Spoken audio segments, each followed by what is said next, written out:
If your favorite teams are in this video, you will going to get hurted.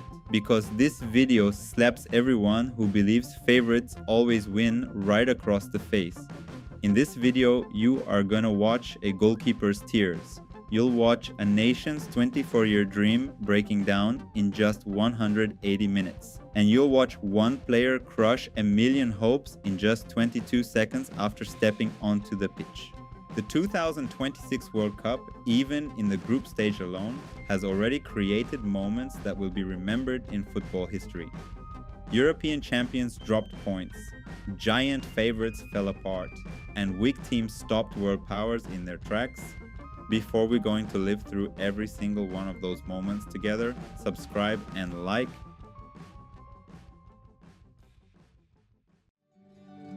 Think that you have the world's second best national team. You've Lamine Yamal, Pedri, Nico Williams, and across from you, island nation with fewer than 500,000 people making their first ever World Cup appearance. What would you predict? An easy win, obviously. But football sometimes not listen to your prediction all. Spain dominated possession 74% to 26%, fired 27 shots with 7 on target. They won 11 corners beside their opponents 1. So Spain was crushing every single statistic. But one thing, and the most important thing, was missing: goal. Spain's biggest star wasn't there before Lamine Yamal came. Spain's striker, Mikel Oyarzabal, couldn't touch the ball once in the first half hour. Just think about that for a second. One of the most expensive forwards in the world didn't meet the ball for 30 whole minutes. This statics went down to history as the longest times without touching the ball. Center of this whole story stood one man, Vozinha, a 40-year-old goalkeeper. And get this, he started his professional career when he was 25.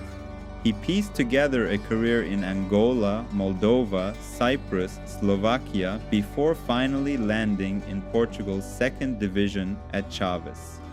He made 7 saves, many of them on risky positions. When the final whistle blew, he slumped against the post and cried. His teammates wrapped him in an embrace, because that moment wasn't just a football match. He had joined the national team back in 2012.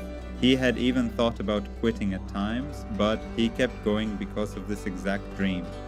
And the results are there. His Instagram following jumped from 50,000 to 2.4 million within hours of the match. Today, that number has reached 14 million. An island nation with a population that doesn't even reach a million stopped Europe's finest team. And they did it with a 40-year-old man playing in his country's second division. What did you expect?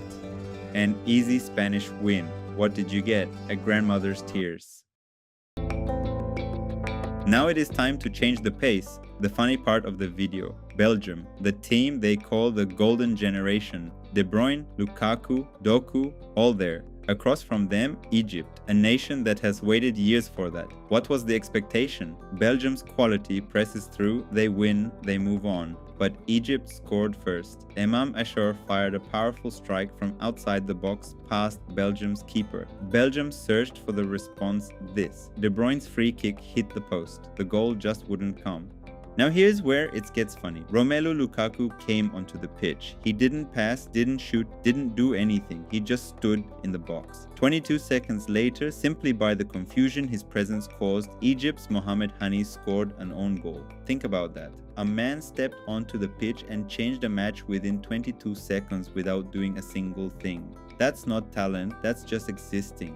Maybe that's football's joke that isn't funny. Sometimes all you need to do to win is simply be there. But there's some truth behind this, and it's worth saying out loud. Egypt are still waiting for their first ever World Cup win. Year after year they said, this time it'll happen. It didn't happen again. And you, me, everyone watching is thinking the exact same thing. Is Belgium's golden generation actually golden or just an expensive disappointment?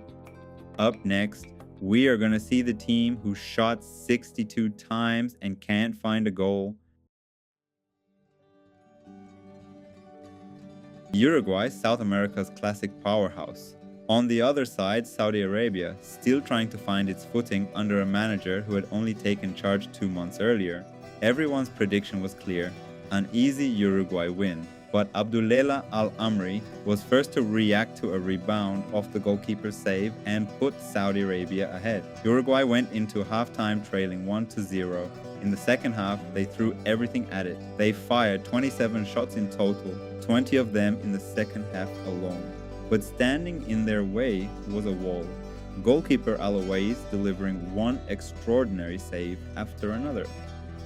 Eventually, Maxi Araujo pounced on a loose rebound inside the box and leveled the score from a tight angle, 1-1. Uruguay perhaps breathed a sigh of relief, but us, the ones watching, we started asking the same question. Do you remember this?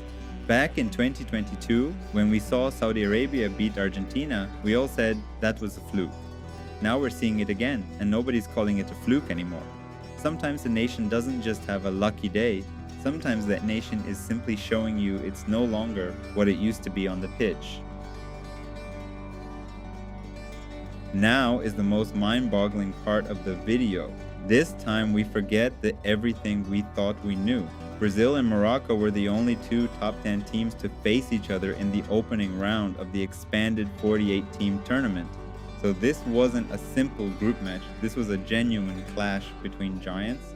In the 21st minute, Brahim Diaz threaded a perfect pass between two of the best center-backs in world football, Gabriel and Marquinhos, and Ismail Saibari controlled it and dinked it over Alisson to score.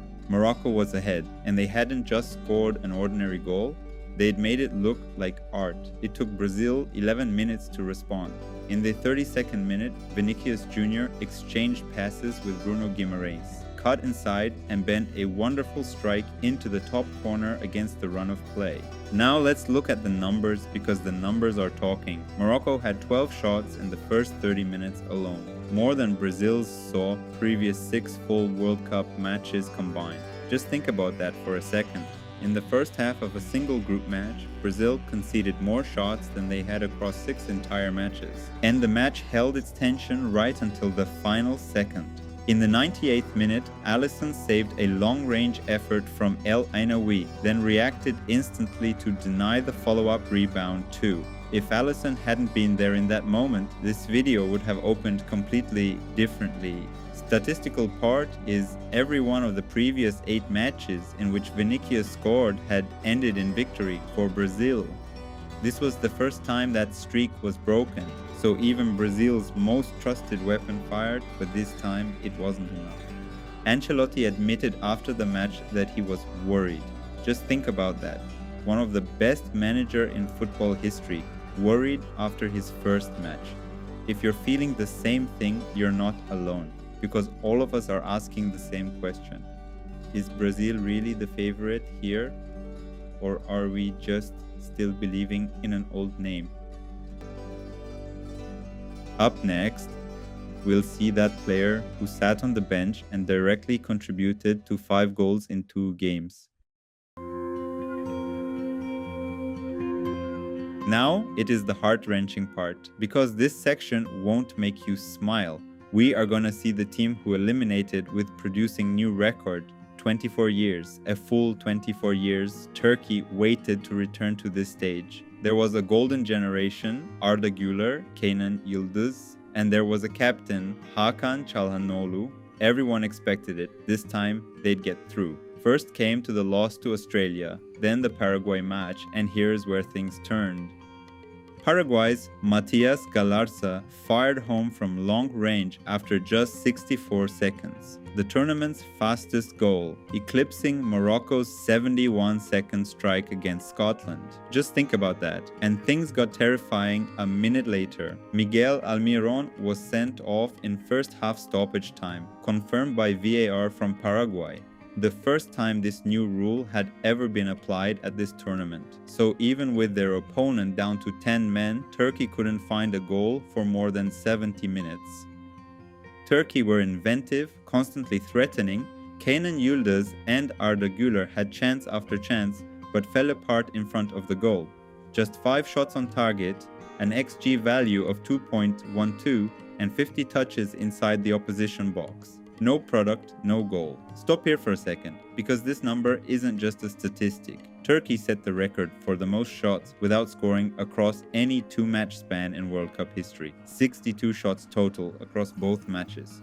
Let that sink in for a moment. 62 times they went toward that goal, and not once did the ball touch the net. Under the new rule, head-to-head results decided between teams level on points. Having lost to both Australia and Paraguay, Turkey couldn't be saved even by a superior goal difference. They waited 24 years, and after just 180 minutes, it was all over. Manager Montella said after the match, "I'm sad, but also very proud of my players." Just think about a manager saying that, sad and proud at the very same time, because sometimes a team does everything right and football still gives you nothing back. While watching this, you probably felt the exact same thing. This wasn't just an elimination. This was the most merciless possible ending to a hope that millions of people had carried for 24 years. Okay, let's breathe now, because this section is going to lift us back up. Germany had thrashed Curaçao 7-1 in their opener, so everyone expected an easy win against Ivory Coast too. But how many times has football already taught us the same lesson in this video? Do you remember? Ivory Coast struck first, Franck Kessié finished from close range. Germany had 2 goals chalked off. Havertz thought he'd scored into an empty net, but it was ruled out for a Musiala foul. Germany looked lost. But it wasn't over yet. In the 94th minute, Undav received a pass from Nmecha, took a touch to turn, and blasted home the winning goal. Now look at the numbers, because this one's genuinely special. Undav became directly involved in 5 goals as a substitute at this tournament, the joint highest by any substitute at a single tournament since 1966, level with Roger Mila's legendary 1990 campaign. And there's one more meaning to this. Germany had suffered back-to-back group stage exits for the first time in their history, in 2018 and 2022. This win secured their first knockout stage spot since their 2014 title-winning run. Just think about that. A man who stepped onto the pitch in the 60th minute single-handedly solved 12 years of a nation's fear. That's what football is. Before you write its story, it writes yours. This is exactly why we watch the World Cup, because it's not the stars that bind us, it's the stories. And this tournament, even while still in the group stage, has already given you dozens of them. The knockout rounds haven't even started yet. You smiled through a 40-year-old goalkeeper's tears. You grinned at the joke one player created in 22 seconds. You got used to Saudi Arabia surprising us once again. You questioned whether Brazil is really the favorite. Your chest tightened as Turkey's 24-year dream went out. You should check out the previous video, which is about the France's trouble. Now you tell me, which of these 6 stories shook you the most? Write it in the comments, because just like you, I don't know what the next shock will be either. Like the video, subscribe. Let's continue this journey together.